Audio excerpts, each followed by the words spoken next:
கிருஷ்ணாபுரம் அப்படிங்கிற ஒரு அழகான கிராமத்துக்கு ராஜையா அப்படிங்கிற ஒரு ஜமீன்தார் இருந்தாரு. ஆனா அவரு ரொம்பவே கஞ்ச பிசினாரி. யாருக்கும் ஒரு பருக்க அரிசியை கூட இலவசமா தரமாட்டாரு.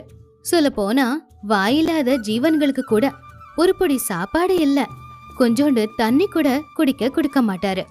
அவர்கிட்ட யாராவது ஒரு தடவை கடன் வாங்கினா போதும், அவங்க சாகுற வரைக்கும் கடனை கட்டிக்கிட்டே இருக்கிற மாதிரி தப்பு கணக்கு எழுதிடுவாரு. ஜமீன்தார் ஐயா, இந்த மாதம் வட்டி பணம் கொடுக்க வந்தாங்க. நல்லது, கொடுத்துட்டு போ. ஐயா, அது எங்கள் தாத்தா காலத்தில் வாங்கின 100 ரூபாய் கடன் பணத்துக்கு இன்னைக்கு வரைக்கும் உங்ககிட்ட நாங்கள் வட்டி கட்டிக்கிட்டு இருக்கோம். இன்னும் அந்த கடன் முடியலையாங்க. உங்கள் தாத்தா காலத்தில் இருந்து நீங்கள் கட்டிக்கிட்டு இருக்கிறது மாச வட்டி மட்டும்தான். இன்னும் அந்த அசல் அப்படியே தான் இருக்குது. அப்படின்னா ஐயா, அந்த 100 ரூபாய் அசலை நான் இப்போவே கொடுத்துட்றேன் ஐயா. கொடு. அப்போ அடுத்த மாதத்துல இருந்து நான் உங்களுக்கு எந்த வட்டியும் கட்ட வேண்டியது இல்லைல்ல? அது எப்படிடா? அசலை கொடுத்துட்டா அப்போ நீ வாங்கின 100 ரூபாய்க்கும் இப்போ நீ கொடுக்குற 100 ரூபாய்க்கும் ஒரே மதிப்பா? இப்போ அதோட மதிப்பு 1000 ரூபாய் இருக்கும். நீ அந்த பணத்தையும் திருப்பி கொடுத்து தானே ஆகணும். ஐயா, இது ரொம்ப அநியாயங்க ஐயா. நாங்கள் தொடர்ந்து மாதம் மாதம் பணம் கட்டிக்கிட்டு தானே இருக்கோம். எங்கள் தாத்தா சாகும்போது இன்னும் 1 மாதம் வட்டி பணம் கட்டினா கடன் தீர்ந்துடும்னு சொன்னார். ஆனால் எங்கள் அப்பாவோட அப்பாவித்தனத்தால் இப்போ வரைக்கும் வட்டி கட்டிக்கிட்டு இருக்கோம். ஆனால் இனிமே என்னால் கட்ட முடியாது. நான் இப்போவே போலீஸ் ஸ்டேஷன் போய் உங்கள் மேலே கம்ப்ளைண்ட் கொடுக்க போகிறேன். ஓஹோ, கடன் கொடுக்கும்போது மட்டும் நாங்கள் உங்கள் கண்ணுக்கு கடவுள் மாதிரி தெரிகிறோம். அந்த கடனை திரும்ப கேட்டால் நாங்கள் பண்ணுறதெல்லாம் அநியாயமாக தெரியும். நீ எங்கே வேணும்னாலும் போ. ஆனால் அதுக்கு முன்னாடி உன் பொண்ணுக்கு கல்யாணம் வச்சிருக்கல்ல, நீ உன் பிள்ளைக்காக கட்டிக்கிட்டு இருக்கிற வீடும் இன்னும் முடியாமல் அப்படியே தானே இருக்கு. ஒன்று மட்டும் ஞாபகம் வச்சுக்கோ, நான் நினச்சேன்னா இந்த 2 வேலையையும் அப்படியே தடுத்து நிறுத்திடுவேன். அப்போ வரைக்கும் ரொம்ப கோவப்பட்டுக்கிட்டு இருந்தவன் அதை கேட்டு ஒரு நிமிஷம் அமைதியாயிட்டான். என்னை மன்னிச்சிடுங்க ஐயா. ஒவ்வொரு மாதமும் எப்பவும் கட்டுற மாதிரி வட்டி பணத்தை நான் கட்டிடுறேன் அப்படின்னு சொல்லி அங்கிருந்து போயிட்டான். இப்படி அவரு ஏழை ஜனங்களை ரொம்பவே கொடுமைப்படுத்திக்கிட்டு இருந்தாரு. ஜமீன்தாரோட பிள்ளையான ஸ்ரீராம் இதை எல்லாத்தையும் பார்த்துதான் வாழ்ந்துகிட்டு இருந்தான். அதனால அவனுக்குள்ளேயும் இந்த கெட்ட எண்ணங்கள் எல்லாமே வந்துச்சு. ஸ்ரீராமுக்கு ஏழைகளை பார்த்தா சுத்தமா பிடிக்காது. அவங்கள ஏதோ புழு பூச்சி பாக்குற மாதிரி பாப்பான். ஆனா ஜமீன்தாரோட மனைவிக்கு இதெல்லாம் சுத்தமா பிடிக்காது. அவங்களுக்கு நல்ல மனசு, எல்லாருக்காகவும் யோசிக்கிறவங்க. ஜமீன்தாரோட வீட்டுக்கு முன்னாடி ஒரு பெரிய மரம் இருந்துச்சு. அந்த மரத்துக்கு கீழே ஒரு கூடாரத்தை போட்டு அதுல ஒரு குடும்பம் வாழ்ந்துகிட்டு இருந்துச்சு. அங்க இருக்கிற பசங்களுக்கு ஜமீன்தாருடைய மனைவி பழைய துணிமணிகளை கொடுத்துக்கிட்டு இருந்தாங்க. அம்மா, என் துணி எதுக்குமா அந்த ஏழைங்களுக்கு கொடுத்த? அவங்களுக்குலாம் என் துணியை போட்டுக்க என்ன அருகதை இருக்கு? மரத்துக்கு கீழே வாழ்றவங்க. தப்புப்பா, அப்படி சொல்லக்கூடாது. அவங்களும் நம்மள மாதிரி மனுஷங்க தானே. நம்ம போன ஜென்மத்துல ஏதாவது புண்ணியத்தை சேர்த்து வச்சிருப்போம். அதனாலதான் இந்த ஜென்மத்துல நமக்கு ஒரு நல்ல வாழ்க்கை கிடைச்சிருக்கு. அதனாலதான் நிறைய புண்ணியத்தை சேர்க்கணும். ஒருவேளை பாவங்களை சேர்த்தோன்னு வச்சுக்கோ, இந்த ஜென்மத்துல இல்ல அடுத்த ஜென்மத்துல நாம அந்த பாவத்தை சுமைய சுமக்கதான் வேணும். ஏழைகளை பத்தி இப்படி எல்லாம் பேசாத. ஆனா ஸ்ரீராம்க்கு அவங்க அம்மா சொன்னது சுத்தமா பிடிக்கவே இல்ல. இப்படி இருக்கும்போது ஒரு நாள், என்னடா உன் கடை விஷயம் என்ன ஆச்சு? தீக்க போறேன்னு சொன்னியே, கடனை தீர்த்துட்டியா? என்னடா, நம்ம ஜமீன்தாரை பற்றி உனக்கு தெரியாதா என்ன? இன்னும் 1000 ரூபாய் கடன் இருக்குன்னு சொல்லி அதுக்கும் என்னை வட்டி கட்ட சொல்கிறாரு. அந்த 1000 ரூபாய் அசலை இப்போவே என்னால் கொடுத்துட முடியும்டா. ஆனாலும் மறுபடியும் இன்னும் கடன் இருக்குன்னு அவர் சொல்லுவார். டேய், நீ சொல்கிறதும் உண்மைதான்டா. எங்கள் தாத்தா காலத்தில் இருந்து அந்த ஆள்கிட்ட நானும் வட்டி பணம் கட்டிக்கிட்டே தான் இருக்கேன். எனக்கு அப்புறம் என் பிள்ளையும் கடன் கட்ட தான் போகிறான். அப்படி இருக்கு அவங்க கணக்கு. அவன் பண்ணுற அநியாயம் தாங்க முடியாமல் நம்ம ஊரில் ஒருத்தன் கொள்ளைக்காரனாவே மாறிட்டான். எனக்கு தெரியாதே, என்ன நடந்தது? நம்ம ஊரில் வீரையான்னு ஒருத்தன் இருந்தானே, ஞாபகம் இருக்கா? ஆமாம், இப்போ அவர் எங்கே இருக்காருன்னு தெரியலையே. அவன்தான் கொள்ளைக்காரனா மாறி எல்லார்கிட்ட இருந்தும் பணத்தை கொள்ளையடிச்சிக்கிட்டு இருக்கான். எல்லா கடனையும் தீர்த்தாலும் இன்னும் கடன் கட்ட சொல்லி அந்த ஜமீன்தாரு கொடுமைப்படுத்தினதால அவன் ஒரு கட்டத்தில் நம்ம ஊரை விட்டே வெளியில் போயிட்டான். நேற்று நெல்லை விற்றுட்டு பட்டணத்தில் இருந்து திரும்பி வர ரொம்ப நேரம் ஆயிடுச்சு. அப்போ வழியில் அவன் என்னை கொள்ளையடிக்க பார்த்தான். அப்போ தான் நான் யாருன்னு தெரிஞ்சுக்கிட்டு அவன் அழ ஆரம்பிச்சிட்டான். அவன் கஷ்டத்தை எல்லாம் என்கிட்ட சொல்லி அழுதுகிட்டு இருந்தான். என்னைக்காவது ஒரு நாள் அந்த ஜமீன்தாரையும் அவன் குடும்பத்தையும் சாகடிப்பேன்னு சொன்னான். அப்படின்னா அவன் எங்கே இருக்கான்னு சொல்லுடா. அவனுக்கு மட்டும் இல்லை, எனக்கும் தான் அந்த ஜமீன்தாரை கொல்லணும் போல இருக்கு. உனக்கு மட்டும் இல்லடா, நம்ம ஊரில் அவன்கிட்ட கடன் வாங்கின அத்தனை பேருக்கும் அதே எண்ணம் தான். ஆனால் ஒரு மனுஷனை கொல்றது ரொம்ப பெரிய பாவம், அதை ஞாபகத்தில் வச்சுக்கோ.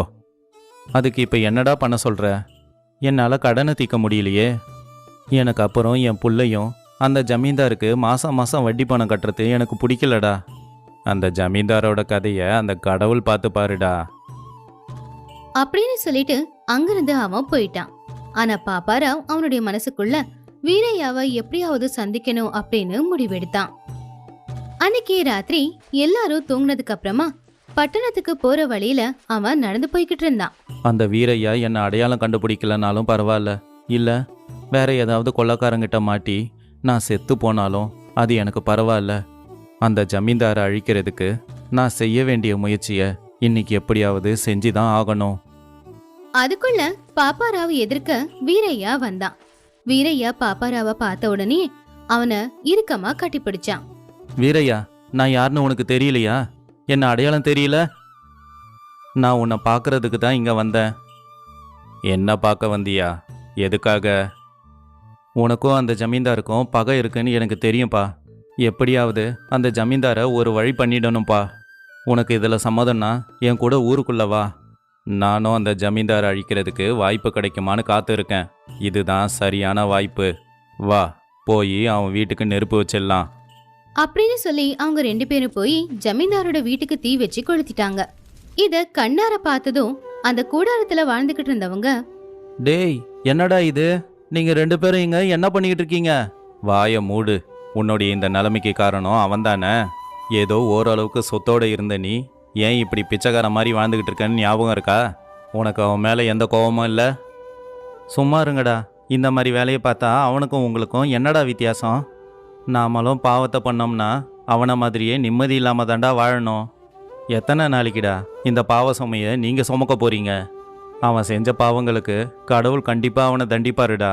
ஆனால் இப்போ நீங்கள் அவனை கொன்னுட்டு அந்த பாவத்தை நீங்கள் சுமக்கணும்னு நினைக்காதீங்கடா. தயவு செஞ்சு நான் சொல்கிறத கேளுங்க. அவங்க எல்லாரையும் காப்பாத்துறதுக்கு எனக்கு உதவி பண்ணுங்க. ஆனா வீரையாவுக்கு பசவையா சொன்னது பிடிக்காம அங்கிருந்து போயிட்டான். ஆனா பாப்பாராவுக்கு பசவையா சொன்னதுல நியாயம் இருக்கு அப்படின்னு தோணுச்சு. அதனால பசவையா கூட சேர்ந்து அந்த வீட்ல இருக்கிறவங்கள காப்பாத்துறதுக்கு அவனும் முயற்சி பண்ணான். திடீர்னு வீட்டுக்கு நெருப்பு பிடிச்சிட்டதுனால ஜமீன்தாரும் ஜமீன்தாரோட மனைவியும் பயத்துல மயக்கம் போட்டு விழுந்துட்டாங்க. ஆனா ஸ்ரீராம் மட்டும் முழிப்போடு தான் இருந்தான். அங்கிருந்து தப்பிக்கிறதுக்கான வழிய தேடிக்கிட்டு இருந்தான். உடனே பாப்பாராவ் ஸ்ரீராம தூக்கிக்கிட்டு வீட்டை விட்டு வெளியில வந்துட்டான். இந்த பக்கம் பசவையா ஜமீன்தாரையும் ஜமீன்தாரோட மனைவியையும் கஷ்டப்பட்டு வெளியில தூக்கிட்டு வந்தான். நிறையவே தீக்காயம் பட்டதுனால ஜமீன்தாரும் ஜமீன்தாரோட மனைவியும் ஒரு மாசம் அந்த ஊர்ல இருக்கிற ஹாஸ்பிட்டல்ல தங்குனாங்க. இந்த பக்கம் அவங்க வீடு முழுசா நெருப்புல எரிஞ்சு போயிருந்துச்சு. சாப்பிட சாப்பாடு கூட இல்லாம ஸ்ரீராம் இப்போ நடு தெருவுல தான் இருந்தான். யாருமே அவனுக்கு எந்த உதவியும் செய்யல. வீரையா, எனக்கு பசிக்குது. மாதம் மாதம் நீ எங்கள் அப்பாவுக்கு வட்டி பணம் கட்டுவல்ல, இந்த மாதம் நீ அதை கட்ட தேவையில்ல. அதுக்கு பதிலாக எனக்கு சாப்பாடு போடு. பணமா? நான் எதுக்குடா உங்கள் அப்பாவுக்கு பணம் கட்டணும்? என் கடன் எப்போவோ தீர்ந்து போச்சுடா. உங்கள் அப்பா அவருடைய அடியாட்களை விட்டு என்னை அடிப்பேன்னு மிரட்டினதால தான் இன்னும் கட்டிக்கிட்டு இருக்கேன். நான் கட்டினது வட்டி இல்லைடா, மாமூல் பணம். அதை கட்டி இன்னும் 1 மாதம் கூட ஆகலை. அதுக்குள்ளே உனக்கு நான் சோறு போடணுமா? உண்மைதான் ஐயா. சின்ன பையன் பாவம்னு சாப்பாடு போடலான்னு நினச்சா இப்போவே அவங்க அப்பா கிட்ட வாங்கின கடனுக்கு வட்டி வசூல் பண்ண பார்க்குறான். இவனுக்கு சோறு போடுறதும் பாம்புக்கு பால் ஊத்துறதும் ரெண்டும் ஒன்று தான் அப்படின்னு சொல்லி அங்கிருந்து போயிட்டாங்க. இது எல்லாத்தையும் பார்த்த பசவையனுடைய மனைவிக்கு ரொம்பவும் கவலையாயி ஸ்ரீராம கூடாரத்துக்கு கூட்டிட்டு போனாங்க. அவனுக்கு சாப்பாடு போட்டாங்க. எனக்கு ரொம்ப பசிக்குதுங்கிறதால தான் சாப்பிட்றேன். இல்லைன்னா உங்களை மாதிரி ஏழைங்க வீட்டிலலாம் நான் இப்படி வந்து உட்காந்து சாப்பிட மாட்டேன். ஆனால் நீங்கள் ஏன் எங்கள் அப்பா அம்மாவை காப்பாற்ற உங்கள் உயிரை பணயமாக வச்சிங்க? ஸ்ரீராம் சொன்னதை கேட்டு பசவையா கொஞ்ச நேரம் அமைதியா இருந்தான். தம்பி, நீ சொன்ன மாதிரி நாங்கள் ஏழைங்களா இருக்கலாம், பட்டினியாக கூட நாங்கள் வாழ்வோம். ஆனால் யாருக்கும் எந்த கெடுதலும் நினைக்க மாட்டோம். உங்கள் அம்மா உன்னுடைய பழைய துணிகளை எத்தனையோ தடவை எங்களுக்கு கொடுத்தாங்க. ஆனால் என் பிள்ளைங்க அந்த துணியை போட்டு நீ உன் கண்ணால் எப்பாவது பார்த்துருக்கிறியாப்பா? உங்கள் அம்மா கொடுக்குற பழைய துணிகளை உங்கள் வீட்டில் வேலை பார்க்குற ஆளுங்க வந்து எங்ககிட்ட இருந்து வாங்கிக்கிட்டு போயிடுவாங்க. மரத்துக்கு கீழே வாழறவங்க நாங்கள். அந்த மரம் மாதிரி எங்களுக்கு மற்றவங்களுக்கு கொடுக்க தான்ப்பா தெரியும். யாருக்கிட்ட இருந்தோ எதையும் பிடுங்க தெரியாது. பசி கொடுமை எவ்வளவு கொடுமையானதுங்கிறது எங்களை விட வேற யாருக்கும் தெரியாதுப்பா. அதனால தான் பசியோடு இருக்கிற உனக்கு சாப்பாடு போடுறோம். ஆனால் அதுக்காக உங்கள் அப்பா கிட்ட இருந்து எதையும் எதிர்பார்க்க மாட்டோம். நிம்மதியாக வயிறார நீ சாப்பிடுப்பா. அதை கேட்டதும் ஸ்ரீராமுக்கு கொஞ்சம் அறிவு வந்துச்சு. அந்த கூடாரத்துல வாழ்ந்துகிட்டு இருக்கிறவங்கள எவ்வளவு தப்பா புரிஞ்சுக்கிட்டு இருக்கேன் அப்படின்னு யோசிச்சான். கொஞ்சம் இருக்கப்பட்டவங்க கூட அவனுக்கு ஒருவேளை சாப்பாடு போட முன் வரவே இல்லை. ஆனா ரொம்ப ஏழையா கூடாரத்துல வாழ்ந்துகிட்டு இருந்த அவங்க தான் இன்னைக்கு அவனுக்கு பசியார சாப்பாடு போட்டாங்க. அன்னையில இருந்து ஸ்ரீராம் ஏழைகளை மட்டமா பாக்குறதையும் அவமானப்படுத்துறதையும் நிப்பாட்டிட்டான். ஒரு காலத்துல துர்காபுரம் அப்படிங்கிற ஒரு அழகான கிராமம். அந்த கிராமம் சின்னதா இருந்தாலும் அங்க இருக்கிற ஜனங்க எல்லாரும் ஒண்ணுமா வாழ்ந்துகிட்டு இருந்தாங்க. சின்ன பசங்கள இருந்து பெரியவங்க வரைக்கும் எல்லாருக்குமே அவங்க ஊருன்னா அந்த அளவுக்கு பிடிக்கும். இது இப்படி இருக்கும்போது அந்த ஊருக்கு ஒரு நல்ல பேரை கொண்டு வந்து கொடுத்தது ஒரு பையன். அவனோட பேரு தான் ராஜேஷ். துர்காபுரம் அப்படிங்கிற ஊர்ல ராகவையா ராதம்மாவுக்கு ஒரு நல்ல புத்திசாலியான புள்ளதான் ராஜேஷ். ராஜேஷ் சின்ன வயசுல இருந்தே ரொம்பவும் புத்திசாலி பையன். பள்ளிக்கூடத்துக்கு போறது, நிறைய வித்தைகளை கத்துக்கிறது, விவசாயம் கத்துக்கிறது, இப்படி எல்லாம் செஞ்சுக்கிட்டு இருந்தான். ஒரு நாள் ராகவையாவுடைய நண்பனான சுப்பையா ராகவையாவோட வீட்டுக்கு வந்தான். வாங்கண்ண, நல்லா இருக்கீங்களா? ஒரே ஊர்ல இருந்தாலும் பாத்துக்கிறதே இல்லையே, என்ன விஷயம் அண்ணா? ராகவன் வீட்டில் இல்லையாம்மா? இல்லண்ண, வெளியில போயிருக்காரு. சரி, அவன் வந்தானா கொஞ்சம் ராஜேஷ் கிட்ட சொல்லி அனுப்புமா. சரிங்கண்ண, சொல்லி அனுப்புறேன்.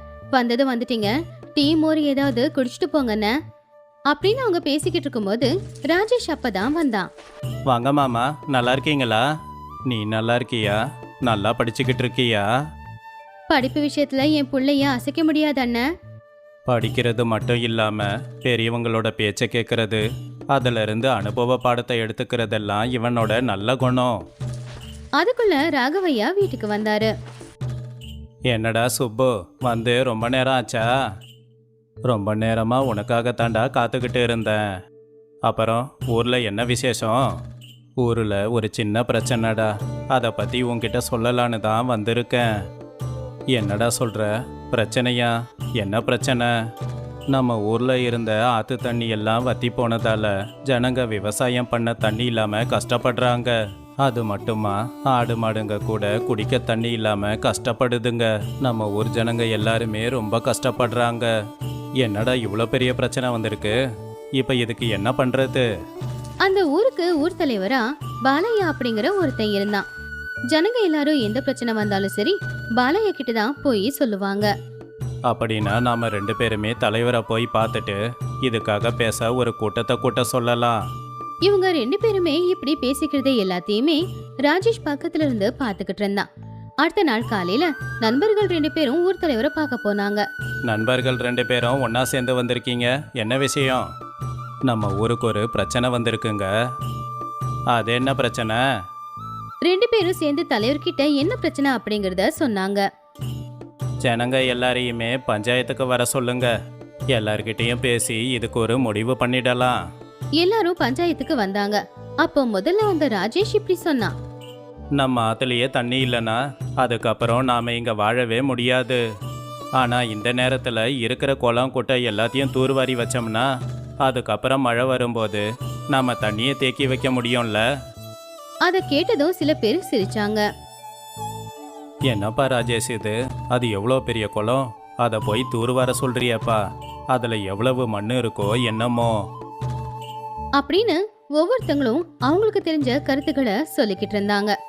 ஆனா அது எதையுமே ராஜேஷ் பெருசா எடுத்துக்கல. அவன் இப்படி சொன்னான். ஊர்ல இருக்கிற ஜனங்க எல்லாருமே தினமும் 1 மணி நேரம் கொடுத்தா போதும். ஒவ்வொரு நாளைக்கு ஒரு கிணறுன்னு நம்ம தூர்வாரலாம். இப்படி எதுவும் செய்யாம இருக்கிறதுக்கு ஏதாவது ஒன்று செஞ்சாலும் நல்லது தானே? ராஜேஷ் சொன்னதை கேட்டு அந்த கிராமத்தோட தலைவர் பாலையா ஒரு முடிவு பண்ணி இப்படி சொன்னாரு. ராஜேஷ் சொல்றதுல உண்மை இருக்கு. நாம இந்த பையன் என்ன சொல்றானோ அப்படியே நடந்துக்கலாம். தினமும் ஒவ்வொரு வீட்டில இருந்து 2 ஆம்பளைங்க வந்து வேலையை பாருங்க. டே ராகவா, உன் பிள்ளைக்கு இருக்கிற அறிவு இந்த ஊர்ல வேற யாருக்குமே இல்லைன்னு நினைக்கிறேன். எல்லாம் கடவுளோட விருப்பம்டா. யாருக்கு என்ன கொடுக்கணும்னு அவருக்கு தெரியாதா? என்ன வேணும்னாலும் சொல்லு, கடவுள் உனக்கு நல்ல பிள்ளைய கொடுத்துருக்காரு. உண்மைதான் சுப்பையா. நல்ல அறிவு மட்டும் இல்லடா, பெரியவங்க பேச்சை கேட்டு அவங்க சொல்கிற மாதிரி அவங்களுக்கு மரியாதை கொடுத்து நடந்துக்கிறான். இது உன் பிள்ளையோட நல்ல குணம். இது இப்படி இருக்கும்போது இன்னொரு பக்கம் ராஜேஷ் கிணத்தையும் குளத்தையும் தூர்வார ஆரம்பிச்சான். நிறைய இருக்கிற மண்ணெல்லாம் வெளியே எடுத்து போட்டு 4 பக்கமும் தண்ணி வந்து அந்த குளத்துல தண்ணி தேங்குற மாதிரி ஏற்பாடு பண்ணான். அப்படி அந்த வருஷத்துல இருந்து ஒவ்வொரு கோடை காலத்திலயும் ஜனங்க எல்லாரும் சேர்ந்து ஆத்த தூரு வர்றது, பழைய கிணத்த தூரு வர்றது, இப்படி ஒவ்வொரு விஷயமா செஞ்சுக்கிட்டு இருந்தாங்க. இப்படி அந்த கிராமத்து ஜனங்க புத்திசாலித்தனமா நடந்துகிட்டது அக்கத்து பக்கத்து ஊரு வரைக்குமே தெரிஞ்சது. இப்படி இருக்கும்போது பக்கத்து ஊரை சேர்ந்த ஒரு ஜமீன்தார் அந்த ஊரோட தலைவர் இந்த தலைவரை பார்க்க வந்தாரு. வாங்க வாங்க ரங்கையா, என்ன இந்த பக்கம்? சில நாட்களா எங்கள் ஊரில் நடக்கிற சில நிகழ்வுகள் எல்லாத்தையும் பார்த்துட்டு எங்கள் ஊர் ஜனங்கள்லாம் ரொம்ப கவலையில் இருக்காங்க. ஜனங்க எல்லாரும் கஷ்டப்படுறாங்களா? எதுக்காக? வர வர எங்கள் ஊரில் திருட்டுத்தனம் அதிகமாகிக்கிட்டே இருக்கு. திருடனை எங்களால் கண்டுபிடிக்க முடியலை. ஐயோ, அப்படியா? நாள் போக போக ஜனங்க மனசில் பயம் அதிகமாகிக்கிட்டே இருக்கு. பகல் முழுக்க வயல்ல இறங்கி கஷ்டப்பட்டுட்டு வர ஜனங்க ராத்திரி நிம்மதியா தூங்கலான்னு பார்த்தா அதை பயன்படுத்திக்கிட்டு திருடனுங்க திருடிட்டு போறானுங்க. ஆனா இது வரைக்கும் இந்த பிரச்சனைக்காக நீங்க எந்த ஒரு தீர்வையும் யோசிக்கலையா? நாங்க எவ்வளவோ முயற்சி பண்ணிட்டோம், ஆனா எங்களால எதுவும் செய்ய முடியல. அப்படின்னா ஏதாவது யோசிச்சு இந்த பிரச்சனையை தீர்த்து வச்சு தான் ஆகணும். உங்கள் ஊரை பற்றி தான் எங்கள் ஊரில் எல்லாம் பெருமையாக பேசிக்கிறாங்க. அதான் உங்ககிட்ட எதனா கேட்கலான்னு வந்தாங்க. எங்கள் ஊரில் ஒரு பையன் இருக்கான். அவன் எவ்வளோ பெரிய பிரச்சனையும் ஒரு நொடியில் தீர்த்து வச்சிடுவான். அவன் பேர் ராஜேஷு. அப்படின்னா உடனே அந்த பையனை வர சொல்லுங்களேன்.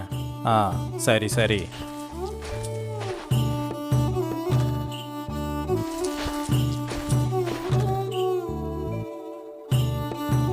வணக்கங்க. தம்பி, உன்னை பார்த்தாலே தெரியுது ரொம்ப தன்மையான பையன்னு. இவ்வளவு நல்ல குணமும் பொறுமையையும் எங்கிருந்து கற்றுக்கிட்ட? நீ கேட்ட எல்லாத்தையும் அவனுடைய வாழ்க்கை அனுபவம் தான் கற்றுக் கொடுத்துருக்கு. நீங்கள் என்ன எதுக்காக கூப்பிட்டீங்கன்னு இன்னும் சொல்லவே இல்லையே. பாவம் ரங்கையா அவருடைய ஊரில் திருட்டுத்தனம் அதிகமாயிடுச்சின்னு சொல்கிறாரு. பொம்பளைங்களுடைய நகைங்க, வயல்ல இருந்து வந்த விளைச்சல் எல்லாத்தையுமே திருடிக்கிட்டு போகிறாங்களாம். ஆமாப்பா, இதுக்கு நீங்க தான் ஏதாவது ஒரு தீர்வு சொல்லணும்.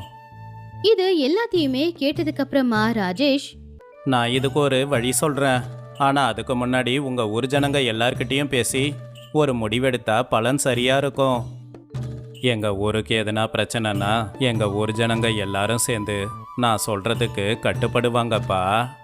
அப்படின்னா நான் சொல்ற மாதிரி உங்க ஊரோட எல்லையில ஒரு கட்டடத்துல எல்லாரையும் கவர்ற மாதிரி போலி நகைகளை கொண்டு போய் வைக்க சொல்லுங்க. சரிப்பா, நீ சொல்ற மாதிரியே செய்யறேன். அப்புறம் முன்னாடியே போலீஸ்காரங்க கிட்ட விஷயத்த சொல்லிடுங்க. நீங்களும் போலீஸ்காரங்களும் யாருக்கும் தெரியாம முன்னாடியே ஒரு ரகசிய இடத்துக்கு போயிடுங்க.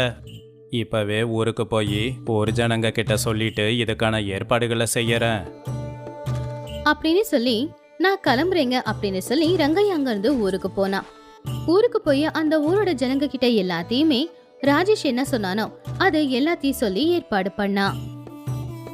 நீங்க எதை பண்ணாலும் அது ஊரோட நல்லதுக்கு தானே தெரியுங்க ஐயா.